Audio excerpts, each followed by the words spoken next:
satellite media. We are looking at Nigerian political landscape with special reference to 2027 presidential election and the position of the North regarding the re-election of the man, Tinubu. Because we understand that the North have been very vehement about their position that electing Tinubu in 2023 was a mistake. A mistake they say they don't hope to repeat in 2027.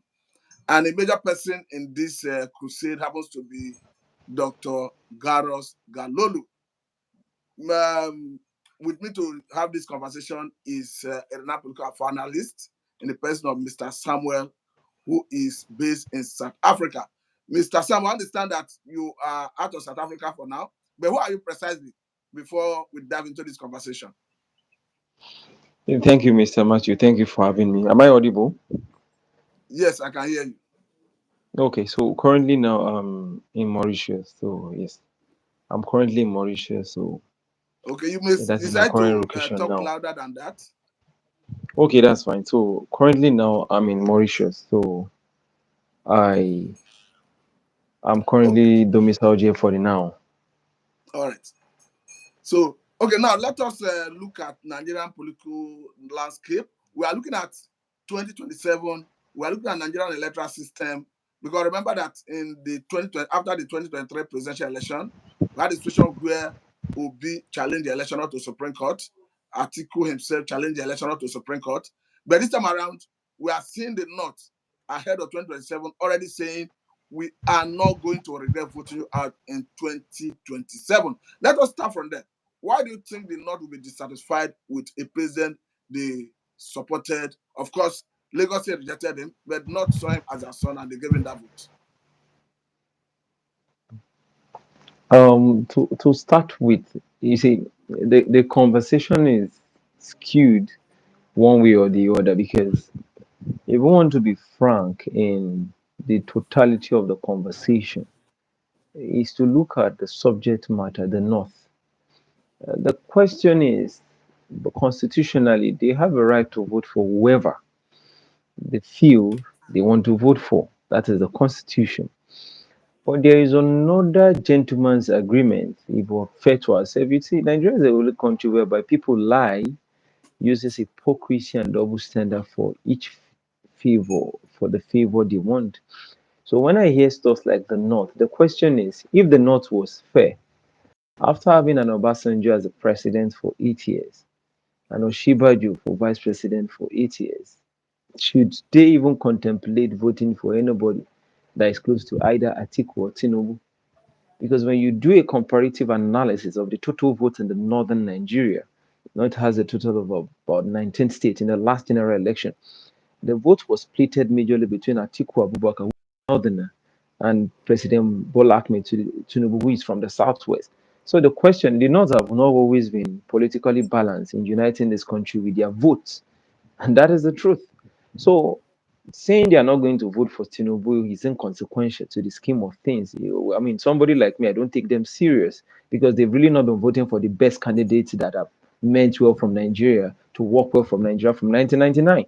If they have that populational strength for vote, their region with their voting patterns should have been probably, with due respect to some good leaders in the north, would have been the best place in Nigeria. So I really don't see anything about their voting for Tinubu or not. They are going to vote for the worst candidate probably in the general election, which they've always or most times been voting for.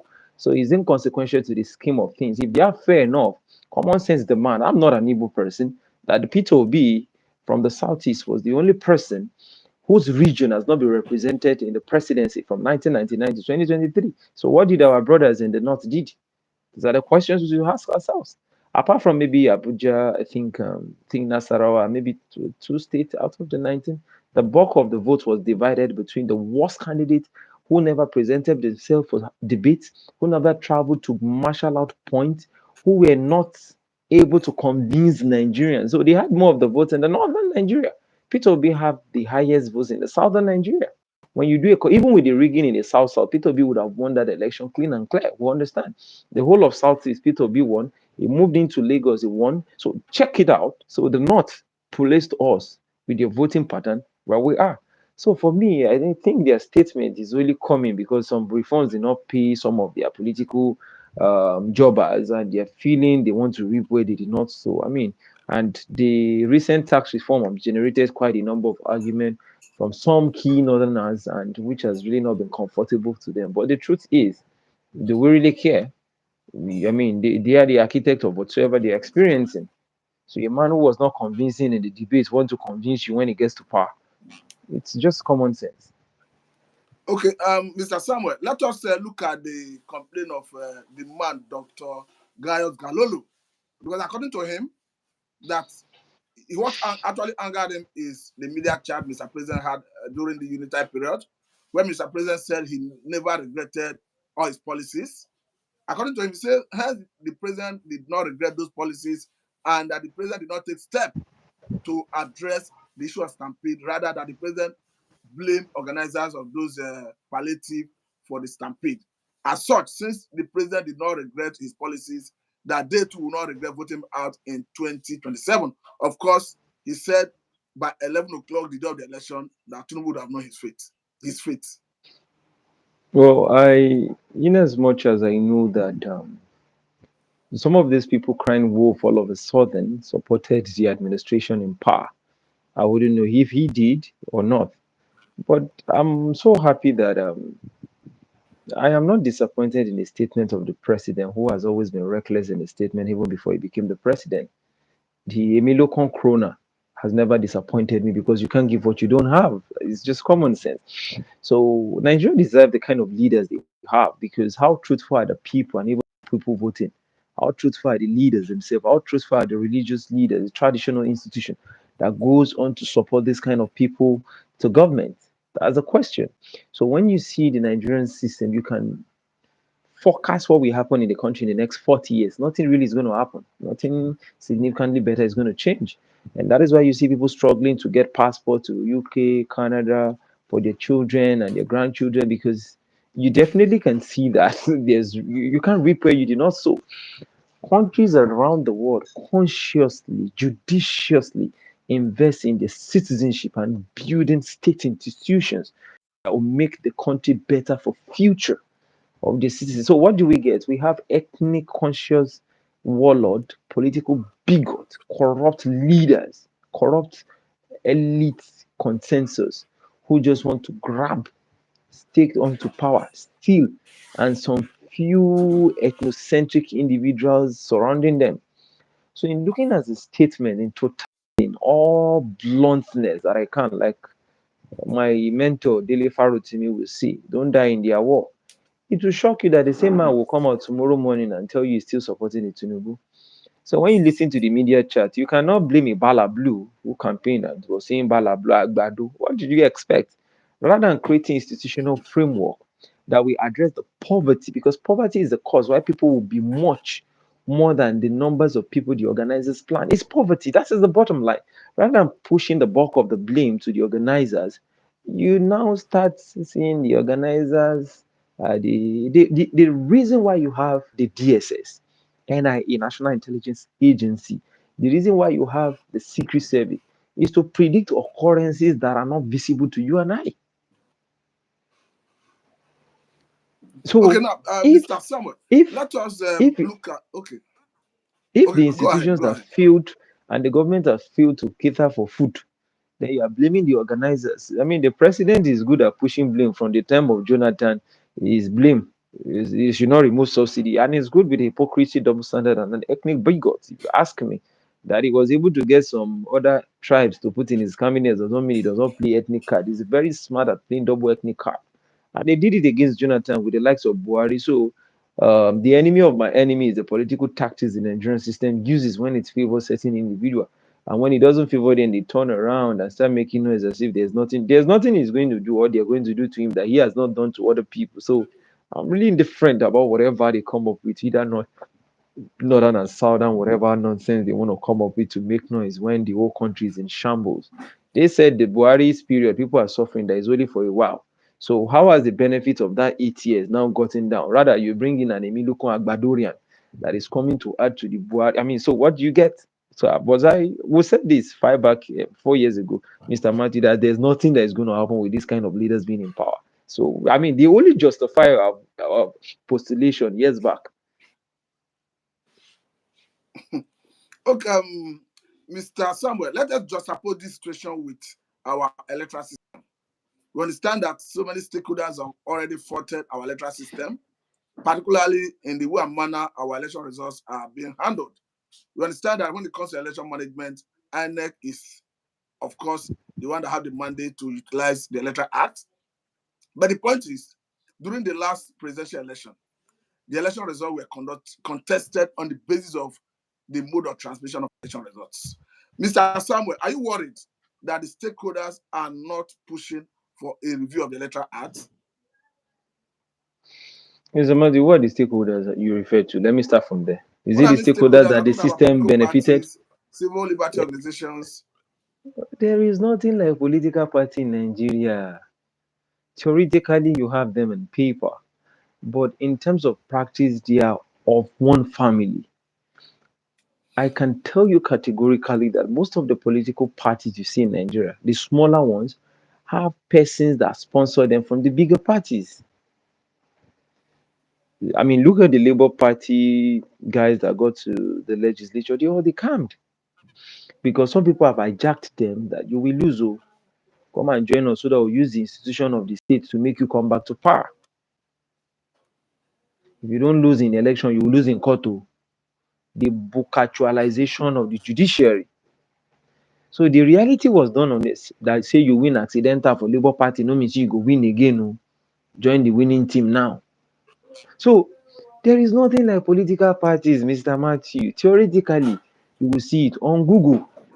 But practically, when you compare that to what is happening in South Africa or what happened in Ghana, the lines are far apart. The level of corruption and hypocrisy will play to every form of government or any institution that came to Nigeria is out of this world. So when you say political, who are the political parties? Is it the PD, APC? Or who? The system benefits a bulk of them, and their leaders and their benefactors are already in power. That is why you can see someone who contested and a spokesperson as high as Labour Party, in person of Donyo Kukwe, in his age. Look at what he's saying on national TV. Now, Tinubu is the best thing that can happen to sliced bread. Shame. People are not. You can't be ashamed for the shameless. So when you say political party, what are the political parties? No, we don't have political parties. Oh, We have the ruling party and its tentacles. That is all. So if PDP comes to power, you're going to have PDP and its tentacles. Like I said in 2015 to some of my classmates who was in the university as a back that point, I said, if the change you are waiting for, and most of them they are still living, hypocrisy will not allow some of them to talk. I said it's for a man to leave APC, to leave PDP, and join APC is the change you're waiting for. I said my change is far from now. And those were the moving okay. force after the election that made me say, no, I can't stay in a country with this kind of people having same ideology and same precept. No, we have different philosophies in life. So it's better to look for a country that accommodates your dreams and aspirations and your better well-being than to see in certain society that their lifestyle is slightly different from that of the animal kingdom. And that's the reality of the picture. That was one of the driving forces that made me start looking for another pathway to go to saner clans where you can sleep and close your where you have electricity and people won't be telling you rubbish and start justifying stupidity in public space. Nigeria is the only country whereby monkey swallows money. You know, have you read about any country in the world? Snake swallows money. So those are the kind of country and the kind of people. Rodents drove away the presidency from the villa. It's on the media. Which other country in president rodent drive and more mosquito? So there is nothing okay. like political parties, Mr. Mr. Matthew. Samuel. Okay, let us look at the appointment of the INEC chairman. Of course, not just the INEC chairman alone. Still talking about the resident INEC commissioners, of course, in all the 36 states. Some people have argued that the process of appointment should be reviewed because currently the status quo have it that the president recommend to make the appointment, recommend forwarded to National Assembly for confirmation. Upon confirmation, they will be sworn in by the president and they start acting in their various capacities. But some people have the view that going forward it should be reviewed and the appointment should be removed from the office of the president. Rather, there should be a different system that brings in maybe civil liberty organizations, Nigerian Bar Association, to bring in credibility and to remove them from the apron of the presidency. What's your take? Nice suggestion, but you're not dealing with a normal situation. We're not dealing with a normal people. The political class in Nigeria is so chaotic and so tense and so cumbersome that if you even remove it from the presidency, let's assume that we work. I'm trying to see what makes up the standard of the people who it will be handed over to. Won't they be ethnic biased or politically aligned to certain people or religiously aligned? See, Nigeria is in a situation whereby we don't have statesmen who can come up and move up board against primordial sentiment. The only time we seem to have gotten a little bit of statesmanship, who looked at the appointment and who can pick people northwest and south, not because it was fast, but I think Obasanjo directly and indirectly seemed to have possessed some qualities. And when you check the appointment pattern in that man, not because it was perfect, it was a little bit showing some tendencies of someone who can move beyond primordial sentiment. And if you check the administration of Goodluck Ebele Jonathan in terms of appointment, it's from Ijo. I don't know how many Ijo people made up of that cabinet. I mean, some will argue he's from Ijo. He's not an Igbo. Some will say, oh, he's an Igbo. I'm saying, in terms of his ethnic group, how many people really comes in the whole of this cabinet? So, but when you now check from President Muhammadu Buhari down, in fact, I told somebody who is a northern, very close friend, I said, see, mobilize your northern people so that when your turn reach here, you do the same thing that Tinubu is doing. It's as simple as that. Because Tinubu just only justified that even Buhari was better in terms of appointment and spread, national spread. So I mean, it's the facts are there for you to Google. You can dislike what I say, but really you can't dislike a fact that is within the public domain. When you check Buhari's cabinet and the split, some of the people Buhari gave appointment, even in the North Central, were not even from the Hausa Fulani speaking part of the North. So when you juxtapose head to head the key ministries and you juxtapose the 6 states of the Southwest alone, the key ministries they're holding and the head of parastatal, you weep like, wow. They only complain because they were not there. So the question now is, even if you remove it from the presidency, what kind of formation are you going to create whereby this primordial sentiment wouldn't be the basis? Because these people are loyal to the presidency. That is simple. They are all. It was Jonathan that did a good man that left Jega there. If he was smart enough, should have moved Jega out months before the election, put his loyalists, even if it's from the north, that will go there and declare. Whatever comes out, you tell Okay, them to put Mr. the court. Sam, sorry, respond to these comments because this is coming from, because I want to make it interactive. This is coming from Mr. Francis Idu. He's saying, not never see anything when they get power. He's not asking, can anyone complain? He's Perhaps saying he's the saying, truth because when not is in power and they do this, can anyone complain? no, he's saying the obvious truth because the people when Buhari was in power, we have some hypocrites who are complaining now, who were rather supporting Buhari. Like I said in one of the videos, I think in 2020, before 2021, I think I did one video back then in Nigeria. I said, you're going to have a leader from another part of Nigeria that will do worse than what Buhari was doing. And I was telling a friend in one of the analyses I did in one online media, we have hypocrites in the mainstream media. Most of your big TV stations are political puppeteers. I told a friend of mine, I said, see, you will have a northern president. You see this tax reform President Tinubu is trying to do.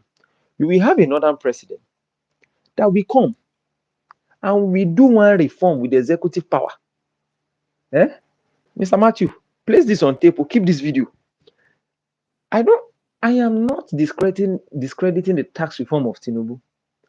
The premise and the origin and the composition of the people who are spearheading the tax automatically shows it will favor Southwest. Do your math, you know where they go. The rest, na hypocrisy will do. Forget. People will come on media, TV station channels, and arise with the parabolate. I sat with key statisticians. We break them down, break the thing down one after the other. If you remove this, it goes here. It has a region it will favor most. So don't let us deceive us. It's southwest. Now, you will have, not because some part of the reform will not favor other parts. You know, we understand the game. But you will have, I'm very careful because you will have a northern president one day. Mr. Matthew, not this video, save it. He will come to With power. you. He will come to power. Check the constitution and call some northern elites, very logical, sensible one. They will do one reform that me and you will never thought about. It will go against the South. And save this video. And they will now tell you that when your southern president made the move, you were all jumping. And they will make the composition of that reform, just like Tinubu did with his brothers in finance, in FIRS. Check the composition. Is key Southwesterner. Take it or leave it. If favor us, no favor us. Let us be seeing the truth irrespective of time. Because the truth is the only thing that will save us by then. By then, me and you, we will not have a say. The whole the heaven will not fall. They will go ahead with it. They will move it. Now, number will take go vote. They will even pay some part of southern state to support them. Just like the way Dogara was supporting the tax reform and quoting about America, that when they started this, you don't quote America in isolation. America was not divided by unnecessary ethnic bigotry and sentiment. Those were the those were the pillars of modern democracies. So when you're contextualizing your conversation and you're placing with a parochial traditional state like Nigeria, you differentiate the argument and you split it so that we get the pieces together. You don't just, I was listening to Dogara, I laughed like, and they were clapping for you because the crowd there want to listen to what you say. It's logical to them because of the aims of what you're driving at. No, that is not. You don't compare America to Nigeria. You don't compare America to Okay. Nigeria. No. So in a nutshell, Mr. Matthew, the bottom line still remains that a time will come, another president will come. They will do the same thing Tinubu is doing against the South in a more dangerous way. It will scale through the house. Heaven will never fall. So if we want to do this reformation in totality, let us start with our electioneering process so that those who will manage the money from these taxes will be from the people. Let us decentralize the whole system once if we truly want to do that. Let us start with the Niger Delta oil reform. I mean, the oil side, they know they do tax reform, make the federal government pulling hand come out. Now, the one we concern tax, we go pay some region other than so. Now, they want start from. So, those are the bottom Okay, line now, questions. You don't cherry pick what to favor certain people in certain regions and say we want to start. And some people are clapping the taxes, income generated taxes, consumer. Who no know that one? We know all these things years before now. We've been operating what we are operating. There's no debate that is new okay, before us. Mr. Sam, as a way of focusing attention on the electoral reform, on the electoral system,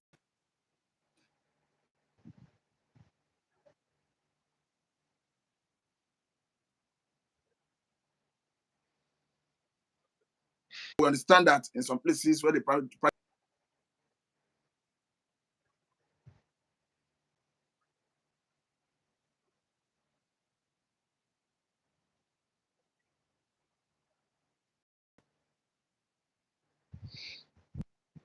Yeah, you're right. If we were a serious nation, we should even focus more on independent candidacy because that would have even paid more to some people like me. I find it difficult to engage in a political process if I come back to Nigeria with certain elements and the kind of philosophies they have. I can't cope in those kind of society. Like my mentor, Kenneth Okonkwo, cannot contest in certain political platform.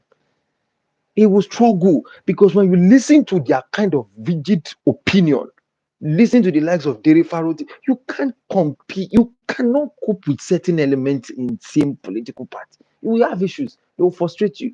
So it's better for independent candidacy for sane minds, for people who feel that the current structure monetized political system would not work to contest. But the power that be knows if you allow independent candidacy, some of your politicians who rely on the structure of rigging, they will lose election. They won't push for that. I do under the party they sponsor me, they thief money, local government chairman they sponsor because na party. Then you can't talk of independent candidacy. There can be an independent candidacy that will knock us out from the executive arm. If independent candidates emerge as a state governor and the house members are all maybe one party or the individual, the next election, the independent candidates will want to sponsor more independent people. Same mind. So you that you are in that party, will you encourage independent candidacy? So it's going to be a tough debate Okay. before independent candidacy will move on. I mean, that's what I'm telling you, that they know why they find it hard to create some reforms. Not because they don't understand it. There is the implication. They are very futuristic. They know that if we push this, some of us will lose, because most of them don't have good. Uh, they don't even have good names to win election. So they need this structure to continue using the rigging pattern in the name of party politics, party loyalists. You mobilize your people, they go vote for you. Either you work where you no work where, just share money. And secondly, with the electoral reforms, they know quite well that is it not in this country as at 2023, somebody was saying that there's no network coverage in certain part of Nigeria, that they cannot use Android phone to snap in the National Assembly. So when you say they should do Okay. electronic voting, Mr. Matthew, Okay, some Mr. of them Sam. will lose their Mr. Samuel, election before 12 noon. talk to us about diaspora voting. Is it possible If at this stage if of our diaspora electoral vote, system? Mr. Matthew, it's very possible. Nothing is impossible. No be Zoom me and you they do here, and I'm not in the country. So what is so difficult that it's easier for diaspora to vote and their vote to count, because in most of those countries you can't vote twice. It's not rigging pattern. See, if you do diaspora vote, most of your leaders will not emerge the next one. PDAPC. The diaspora have traveled. They are exposed. They are not looking for electricity and NEPA. I pass my neighbor to vote. So they are voting against the system. And that's why you can see the body language of Kemi, that the system has done so many horrible things to, they are vomiting and people are not happy. The truth is the truth. You cannot take away someone's experience from her. If you are not comfortable with Kemi, you go to court. For me, she's a patriot. I mean, is it not in Nigeria we then go to court? So the vice president and whatever portfolio they hold and they are showing their funny characteristics in office operation, they can go to court. They can sue them in the UK. They got lawyers. The federal government got lawyers. So the diaspora voting would have been the best. But you know why? Most of them will lose seats. If you can't diaspora voting, join. No. Hey, Mr. Matthew. No, they won't allow it to work. Oh. How will you allow diaspora to vote? People that have eaten well, that can think by themselves, you won't give them one cup of gari. You now tell, so most of the people here, they go to work, they have electricity, they have good road. Even if they are stressing themselves, they still see something to it. They don't depend on one cup of gari. You don't tell them to vote and maintain the people that are using SUV in power. So you think the Nigerian government will support diaspora voting? Why are you talking like this now? Oh, even the one in Nigeria, they are not supporting it. Okay. How much more? Okay, Mr. Sam, let us look at the process of collation of election results, because of course that is where the election result is allegedly manipulated. We understand that voting starts from the polling units. Upon conclusion of accreditation, voting starts. That is on the election day proper. After voting, voting is counted. After counting, the politicians will wait for the vote to be counted. So in the process of collation, that is where we have the issue. Because normally the vote that is counted from the polling unit is supposed to be entered into from EC8A. Of course, that is the form the INEC personnel, whether you call it ad hoc staff or whatever manner of staff, is supposed to snap with his phone, send to the designated INEC server or wherever where all stakeholders can have access to. Of course, INEC before the election made us understand that they were going to go through that route before the renege. Now the question is, the constitution already give INEC the discretionary power to determine the mode of transmission of election results. And before the 2023 election, they told us they were going to transmit it electronically. But they reneged and gave us excuse of network glitch. What do you think can be done to compel INEC that going forward, you must transmit election results electronically to enhance credibility in the electoral process? I will answer this question by asking a question that have an answer. Who appoints the INEC chairman? Of course, Mr. President appoints sent to the National Assembly for confirmation before swearing in. So when you have that kind of thing, was INEC supposed to be given an option to pick from in transmission of election results? Because the major reason Well, that is the electronic current status transmission, quo we have. that's what I'm saying. The major reason the electronic transmission came about is to remove manual. It's manual we've been doing before. So when there's now an input of INEC has the discretion. So it's like we are rotating in same circles. That's why I said that Nigeria moved one step forward and five steps backward from 1960. That is why the likes of India moved further than Nigeria. The likes of Malaysia, all the countries we have independent, we all they've moved ahead of Nigeria. All from Ghana, go and check Ghana, check Malaysia, check Singapore, check India. Read about all of them. In fact, the ones that we were doing better off, you can go to, you're in Lagos, go and check Naira to Cephas in Benin Republic. You have constant electricity. I have somebody that moved from Lagos to Benin Republic because of constant electricity. So the bottom line is, it is intentional and chaotic for the corruption of the system to give discretion to a corrupt system. It is there. Nothing happens in Nigeria as an accident. It is a well calculated effort by some corrupting tank to manipulate the system by either present gain or futuristic gain. There is no accident in any policy or reform Nigeria has had from 1960. It's a well calculated structure to keep the people in bondage and to favor some few elastic tendencies. That is all. So for you to give INEC the discretion, why you want to remove manual collation in the first place, it's only going back to this because I know the INEC will only be using, they won't use electronic, they will be using that one. And to make it worrisome, do you believe that in the last Edo election, even the Form EC80 that was registered, viewed and uploaded, what they declared in the state center was different from what was on the Form EC80? I was watching one of the television stations where they called an analyst to now start, before they moved that from EC80 from the ward level to the local government level and they moved it to state level, a different form showed from heaven. Miracle no dey tire Jesus. It's in Nigeria. So the form now does not have the agent's signature because the party agent that signed in the word, you know, can dey for the one where them bring out for the state level. The party agent that signed in the word, the whole storyline, you will see crossing and crossing tippet, and it's Nigeria.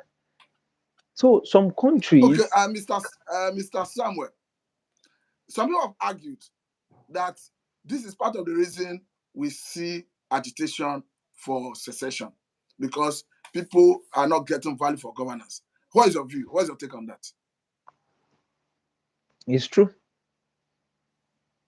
because in the process of trying to maintain um, the people by subjugating them to the whims and caprices of a failing state, the failures of the system, consciously or subconsciously, will create a social revolution in the people.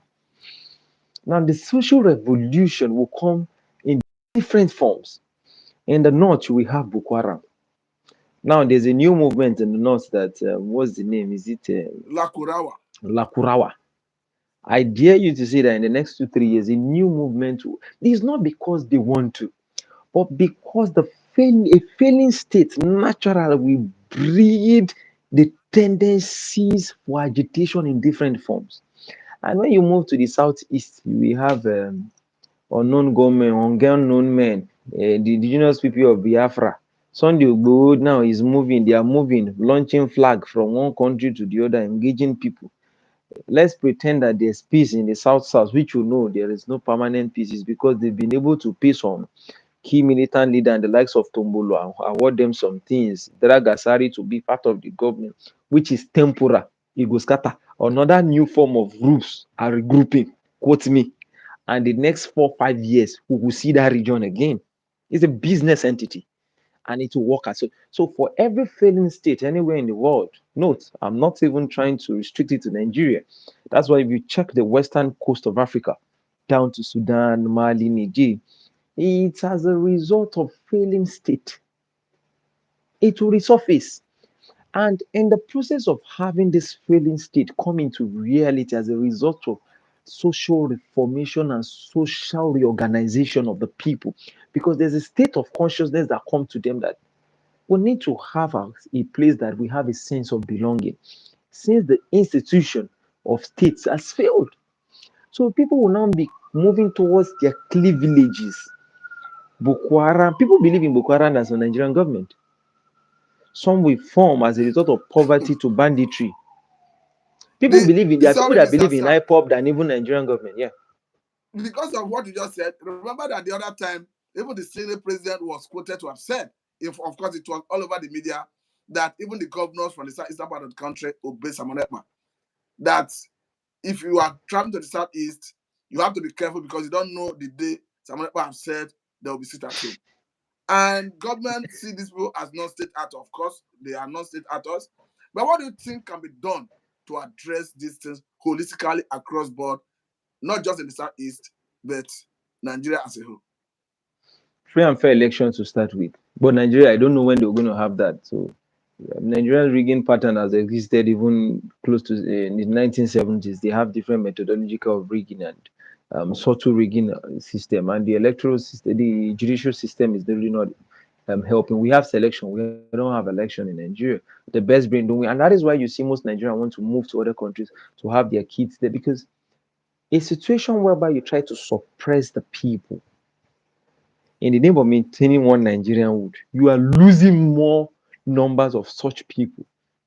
They are seceding with their families to UK, Canada, taking other nationalities.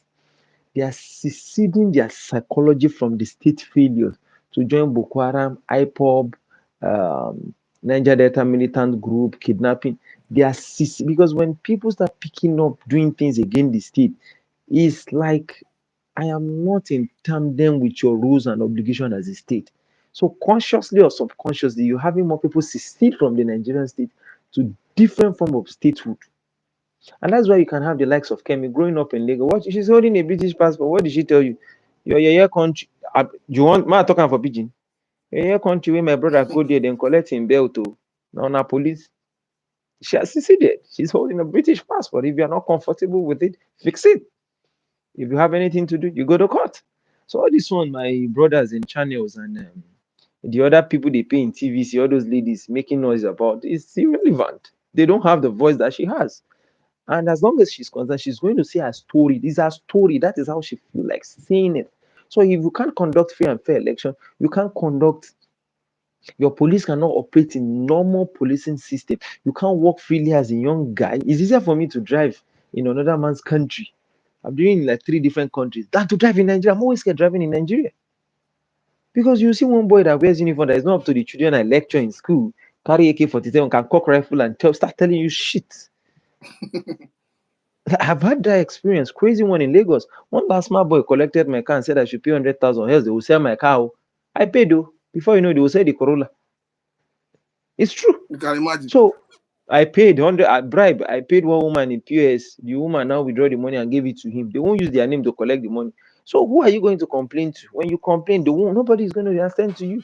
If you're not a member of APC or a member of a top political party, who do you, so is that kind of system you now say, what are we going to do? We have so many solutions about Nigeria, about electoral reforms, or answer a report. So many. Nobody they implement anything good in Nigeria.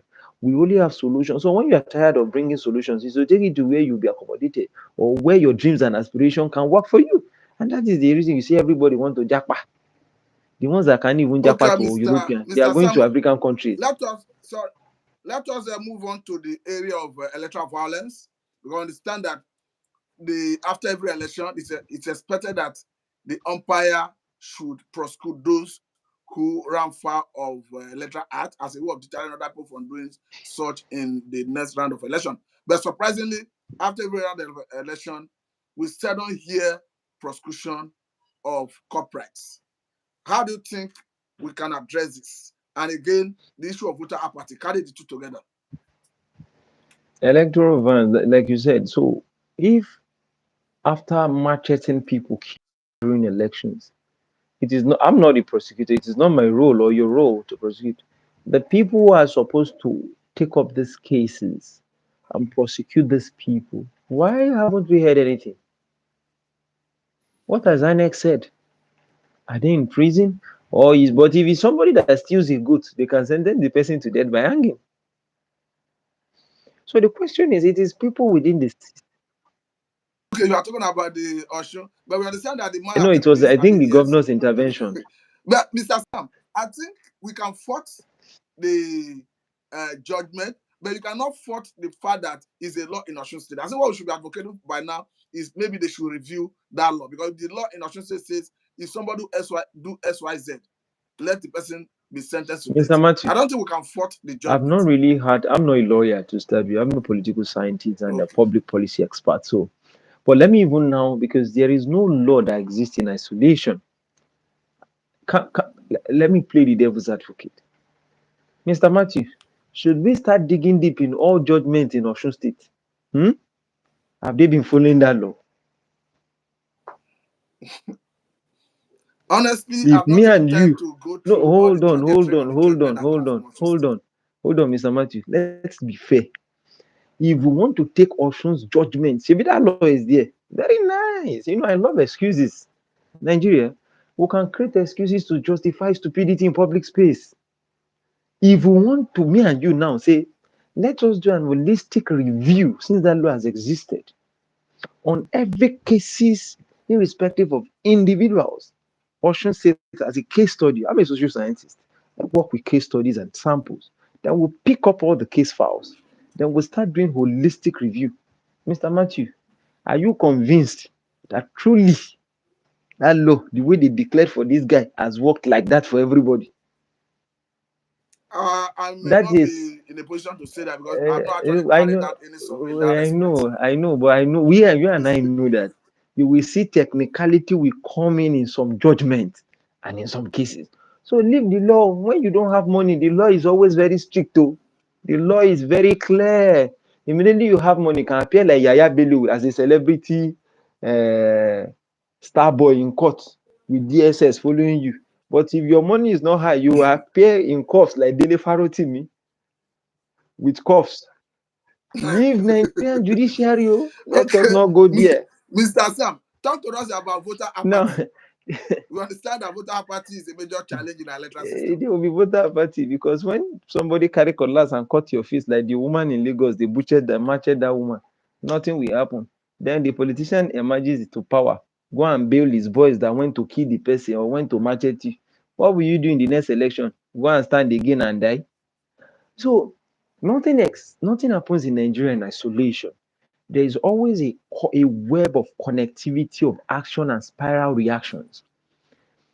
The reason for voter apathy is enormous. One, there is no dividends of democracy. Two, violence in most of our electoral circles. Three, there is no punishment for those who are being caught who have perpetuated violence or in some cases killed people. So why would you now want to come out because your friend or somebody you know was murdered in the last election? Nothing happened, and the perpetrators of those who murdered these people are walking freely. So the next election, you don't need any soothsayer to tell you not to come out. It's common sense is going to tell you. Five, it's based on the fact that even if you come out, sometimes you cast your vote, INEC would, right in your presence, find it difficult to impute your vote as being counted. You saw the videos online. They will tell you that the machine is not working for them to impute the vote. They can't snap the result sheet to upload. No network. This. And at the end of the day, when the vote is being counted in some of the units where you're standing physically, or when you see the result online, you're like, "Well, this was not what we voted."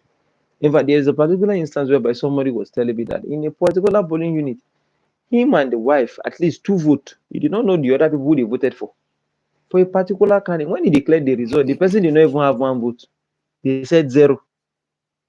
So you now tell those people to come out and vote right in their presence. They counted the result and announced something else. So it's a combination of several issues, from insecurity to failures of the political system to hypocrisy to corruption to violence. So it's a combination of so many issues. So if we're going to address this, it is those within the leadership circle who can definitely address this. And most of our media houses should push attack on certain conversations better. But Pity that most of the mainstream medias are directly or indirectly owned by friends of politicians. So there are conversations that will be on the front burner, and there are conversations that will die natural death. Because the question is, we should have asked INEC and whoever, the police, how many people have been prosecuted from the last election that engage in electoral rigging, violence, snatching of ballot boxes? But I mean, those conversations will not be pushed further on the mainstream media or probably your TV station in Nigeria for reasons best known to the TV owners and the television platform. It's business.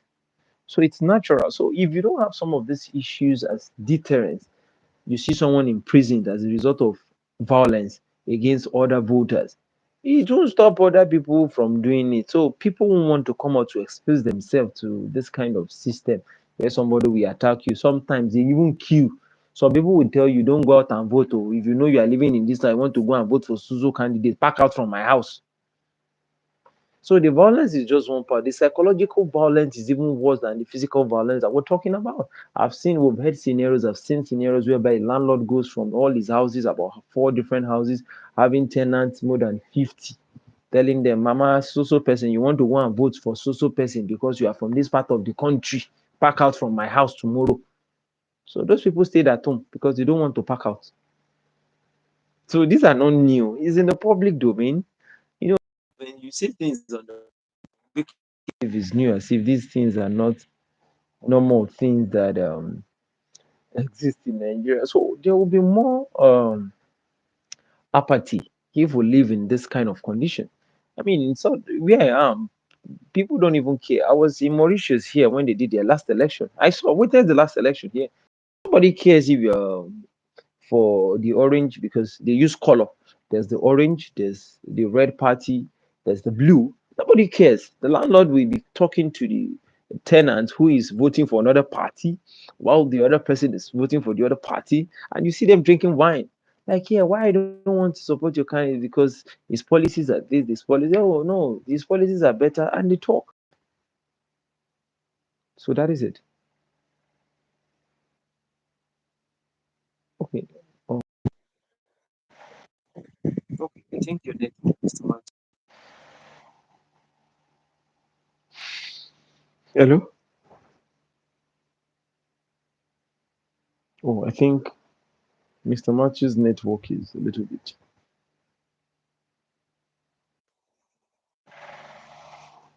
Hello, Mr. Matthew, are you back?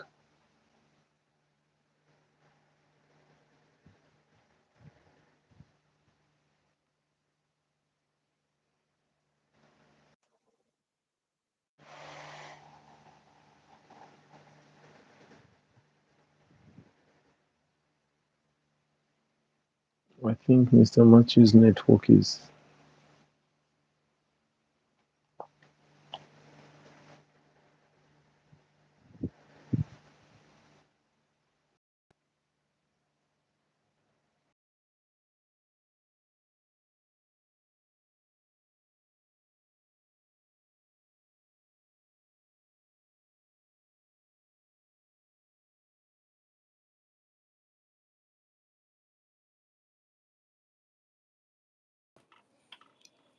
If you can see him, you can go ahead, Mr. Samuel.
Can you still hear me, Mr. Sam?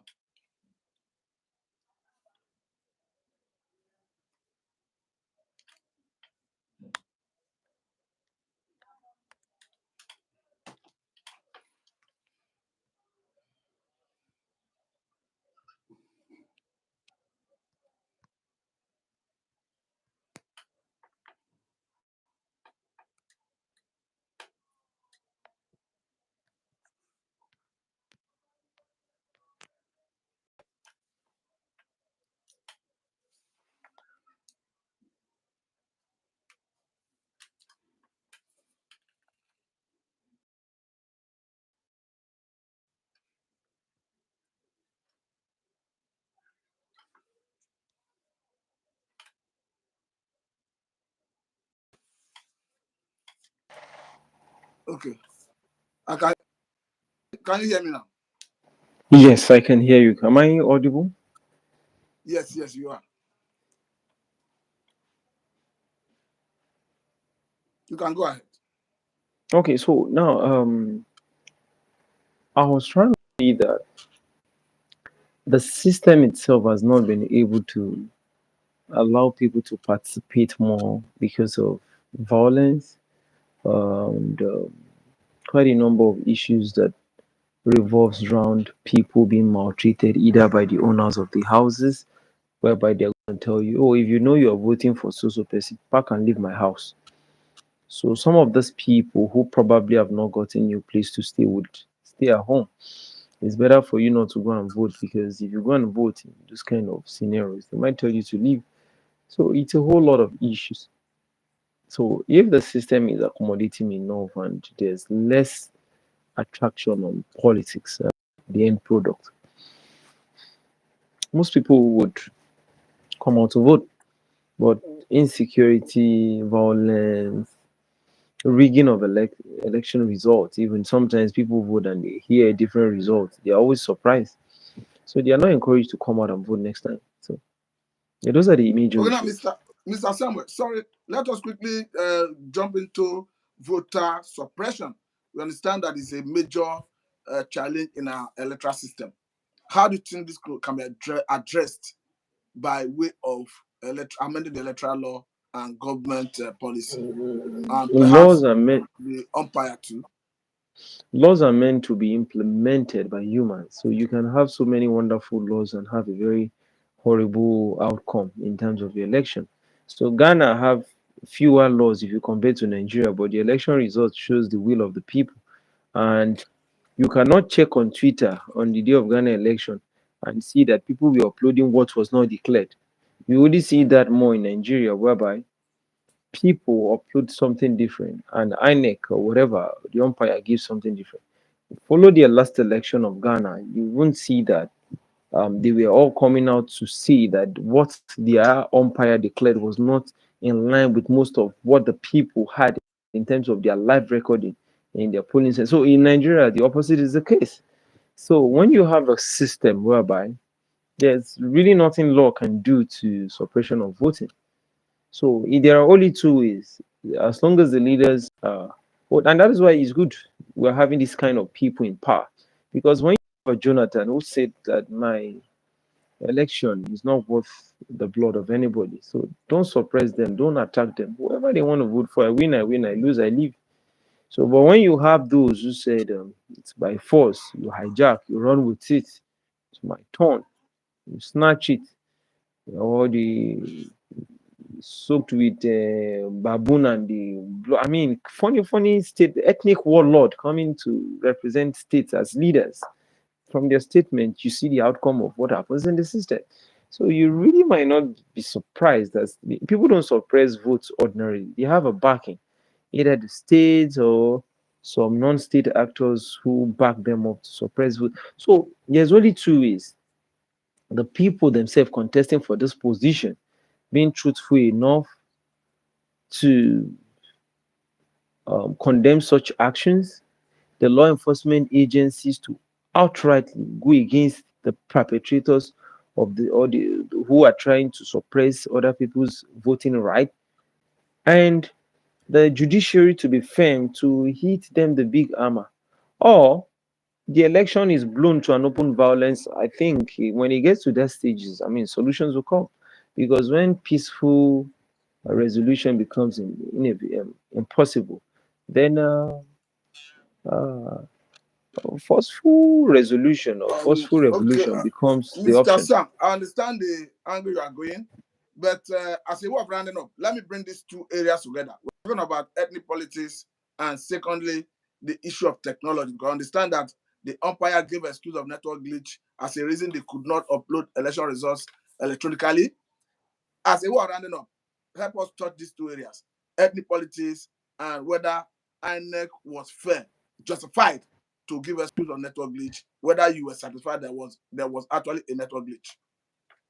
There was nothing like network glitch. INEC only worked with their paymasters role. Simple. So there's nothing in the world that is network glitch. Same beavers we use was tried in India of over 1 billion population. So there's nothing new about INEC. In 2027, there will be worse than network glitch. Write it down. It's Nigeria. So we know it rules. There will be worse than network glitch. Ethnic politics now. Let me round up. A people who have never been unified as one cannot be forced to be one. So it's just a reflection of what Bafemi Awolowo said, Nnamdi Ezekwe, and Shiu Shagari. We can pretend, we can do as if those statements don't exist, but the reality will always show us one direction until we accept that direction first of the statement of the founding fathers and now decide to not discuss a pathway. Secondly, we will only continue deceiving ourselves and merry-go-round on so-called nationhood or unified Nigeria. Just like Kemi said, Kemi and the vice president has nothing common. They have no relationship. They are not. I think she's just being truthful to the extreme, and that's what people don't like. So, but the reality is, she's only re-emphasizing the words of Awolowo, Zik, and Shehu Shagari, which is the obvious fact, and that is why you see in all our electioneering period, ethnic um, voting pattern still pops out to show. Uh, and that is the reality. Until we accept those bitter realities and now decide to chart a common course, we'll only be rotating in a cycle, which we've always been from 1960 to date. Okay, Mr. Samuel, I think I must say a very big thank you. This is a good place to let it go. Thank you We very hope to have much. you next time, but I must appreciate your yeah, that you having time out of your busy schedule to give us this beautiful analysis on this subject of conversation. I must say a very big thank you for your time. Thank you very much, Mr. Match. You do have a Please, sir, wonderful let me day. go. Thank you very much. Yes, right.